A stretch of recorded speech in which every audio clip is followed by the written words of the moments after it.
Hello everybody, Alex here. Today I'm going to show you how to replace the shoulder buttons on your Game Boy Advance SP. If your left and right trigger buttons are sticking or just not working anymore, you can follow this video as a guide on how to replace them and more specifically upgrade them to what is known as clicky shoulder buttons. Let's get started. Here's what you will need for this repair. A tri-wing screwdriver and a small Phillips screwdriver, or you can just use a kit like I do here, your new shoulder button replacements, a soldering pen or soldering station with its accessories like solder, flux, and cleaning wick, 90 or 99% IPA for cleaning the flux, and you also need some Q-tips for cleaning the residues from the flux. Before we get started, make sure that you have a clear workspace and keep distractions to a minimum.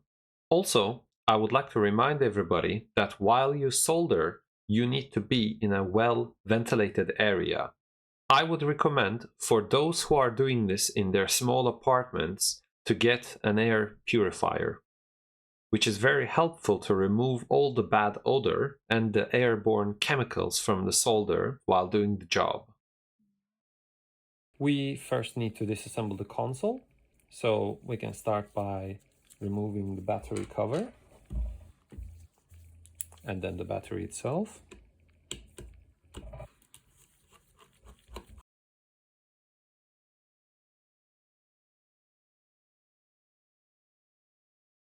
Then you will find 6 screws, 4 around D zones and 2 on top and bottom. Make sure to separate the top and bottom screws because those two are much shorter, and if you somehow put them back in the wrong spots, you might actually have them poking out from this part as well as this part. Once the screws are out, you can gently lift the back panel off and you can set it aside. Once the back panel is off, you will see 3 more screws holding down the motherboard. Carefully unscrew these with Phillips head screwdriver. Before you lift the motherboard off the shell, just remember that there is a ribbon cable connecting the console to the display right behind this area. So you can lift the motherboard by gently grabbing it by the game cartridge slot. Once you're there, you can take your tweezers or screwdriver and gently push the 2 tabs towards the ribbon cable to release the pressure holding down the pins. And now you have successfully extracted the motherboard. We do not need the rest of the shell nor the buttons for this procedure, so feel free to set them aside. This is how the shoulder buttons look like from inside. So we are talking about this component over here, as well as this one over here. As you can see, they each are soldered by 4 points. In this particular case, I will use my microscope to show you both sides of the motherboard as I attempt to desolder the component as well as solder the other one. Please keep in mind that this is not how you would normally desolder this. I mean, with the motherboard vertically. But this is just to show you how it works. Therefore, I will just do it this way. We first take some flux and apply it generously to underneath the component where the pins go through the motherboard.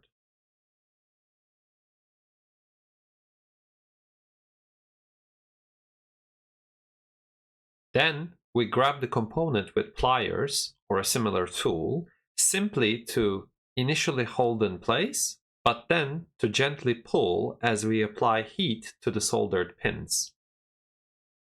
The trick here is to have a solder that melts at low temperature at the tip of your soldering pen in order to combine it with the pre-existing solder, which melts at much higher temperature.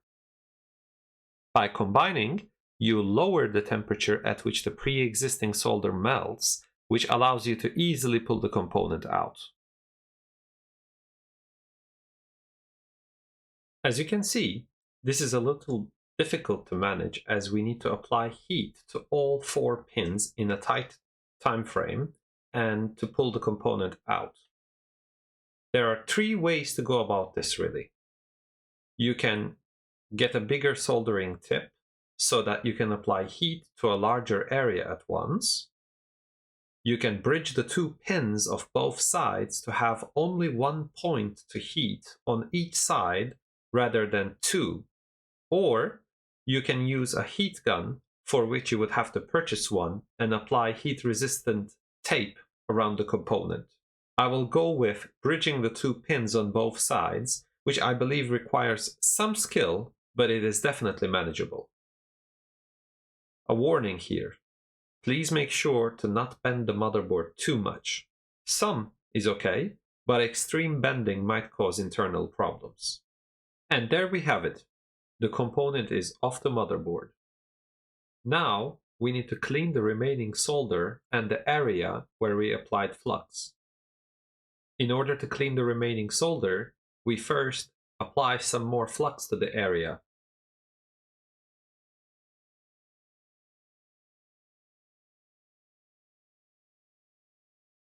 Then we place the desoldering wick on top of the solder and press on it with the soldering pen. We hold it there for a little to allow the pen to transfer the heat through the wick into the solder and melt it. Sometimes the remaining solder is a bit more difficult to remove as the mixture of low melt solder and pre-existing solder might not be adequate. Although you can do multiple things to remedy this. You can add more flux and mix in more low melt solder, or you can increase the temperature of the soldering pen. I am going to add more flux and mix in some more low melt solder to lower the average melting point.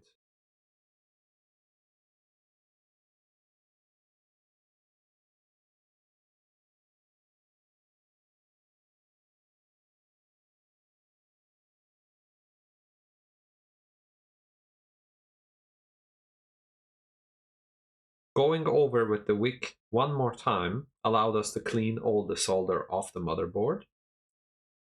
And now we can use a Q-tip rubbed in IPA to clean the flux around the area.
We start by adding some flux to the area where the pins go through the motherboard, which is our solder point.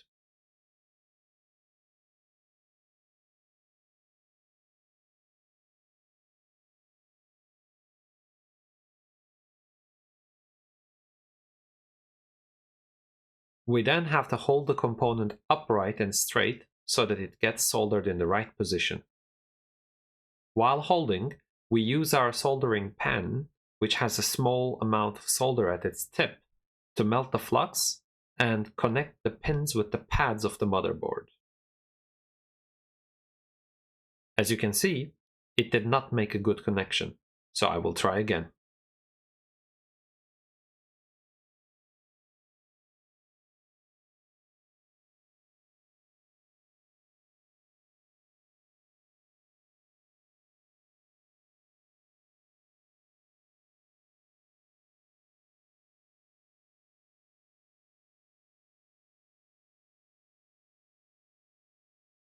And there we go. The component is partially soldered to the board. As I am doing this vertically and do not have 3 hands, partial soldering is sufficient to hold the component while I can apply some more flux and then add more solder.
It is done.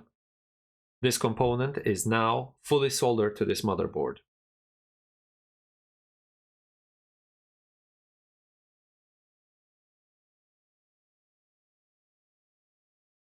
We can do the same procedure as earlier and clean the flux residue with a Q-tip dipped in IPA.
An additional thing that you may have to do, depending on the component that you've purchased, is to cut off the extra length of the pin from the bottom and the top of the component.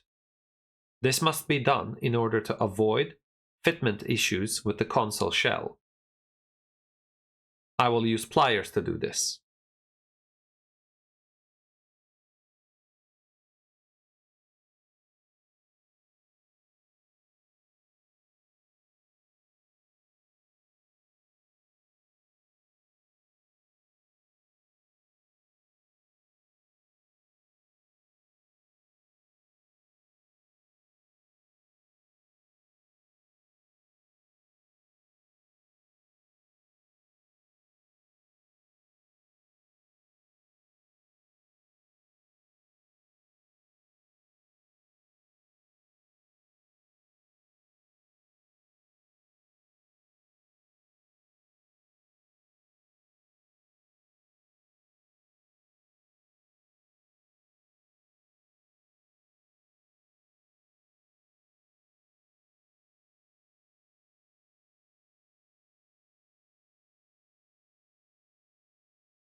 Then you can further clean the flux in the area and test that the button remains attached and clicks as intended.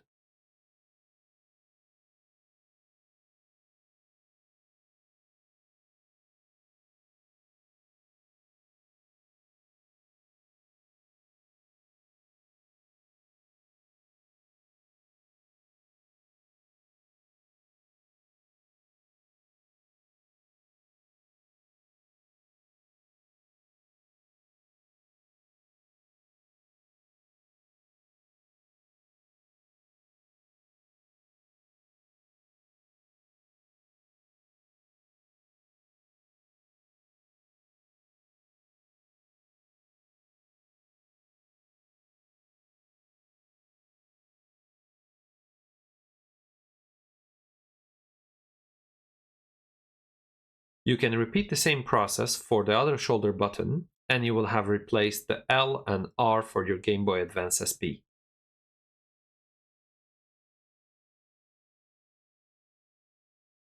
I have done this off camera, and now I will put the console back together to test the functionality of the buttons. You can technically test it by only connecting the battery and the display, although I am pretty sure this soldering job was done well and everything will work fine, so I will assemble the console.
Thank you for watching. Don't forget to subscribe and give a thumbs up if this was helpful to you, and see you next time.